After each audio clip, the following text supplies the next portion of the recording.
حضرت ابراہیم علیہ السلام کی عادت یہ تھی کہ مہمان کے بغیر کھانا نہیں کھاتے تھے. اور یہ بات ذہن میں رکھو کہ جو کھانا مہمان کے ساتھ کھایا جاتا ہے اس کا حساب نہیں ہوگا، چاہے وہ پرتکلف ہی کیوں نہ ہو.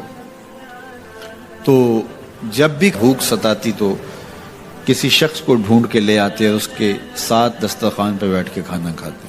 ایک دن ایک مہمان کو ڈھونڈ لائے اور کھانا تیار تھا تو کہا کہ اللہ کا مبارک نام لیجیے اور شروع کیجیے. اس نے کہا میں تو اللہ کو نہیں مانتا. تو کہا کہ میاں تیرا اور میرا رشتہ کیا ہے؟ میں تجھے اللہ کے نام پہ تو کھلا رہا ہوں کہ تو اس کا بندہ ہے، اور اگر تو اس کا نام ہی گوارا نہیں کرتا تو پھر کیا باقی بچا؟ اس نے کہا روٹی کے چند لقموں کے لیے میں اپنے بت سے بے وفائی نہیں کر سکتا.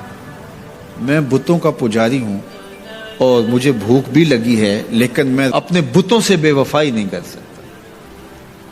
تو حضرت ابراہیم نے فرمایا تو اتنا غیرت مند ہے، اپنے بتوں کے ساتھ تیری یہ وفا ہے، تو سن پھر میں بھی اللہ کے نام کے علاوہ تجھے ایک لقمہ نہیں دے سکتا. اس نے کہا کوئی بات نہیں، اٹھ کے چلا گیا. وہ چلا گیا تو جبریل آ گئے، رب کا سندیسہ دیا، ابراہیم تو نے میرا بندہ ناراض کر دیا. یا اللہ وہ تیرا بندہ تھا، تیرا نام لینا گوارا نہیں تھا. کہا ابراہیم اس کی عمر کتنی ہوگی؟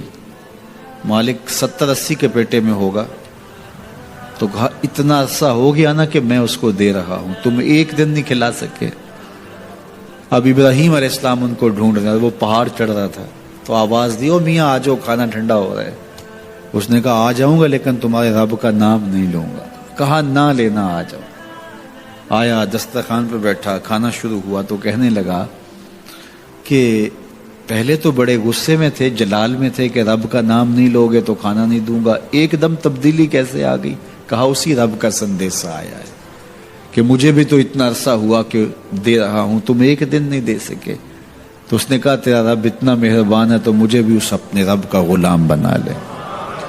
تو جو اسے مانتا ہے اسے بھی دیتا ہے، جو نہیں مانتا تو یہ نہیں دھوکہ کھانا چاہیے کہ فلاں کے پاس رزق کتنا ہے اس لیے وہ اللہ کا مقبول ہے، فلاں تخت حکومت میں بیٹھا ہے اللہ کا مقبول ہے. یہ کوئی دلیل نہیں ہے. کتنے لوگ ہیں جو اس کے منکر ہیں، اس کے وجود کے منکر ہیں، لیکن اس کے باوجود ان کو اتنا عطا کرتا ہے. بلکہ فرمایا اگر تمہارا مجھے لحاظ نہ ہو تو کافروں کے گھروں کی سیڑھیاں بھی سونے اور چاندی کی، چونکہ ان کو سب کچھ دنیا پہ دے دیا جائے گا، آخرت میں ان کا کوئی حصہ نہیں.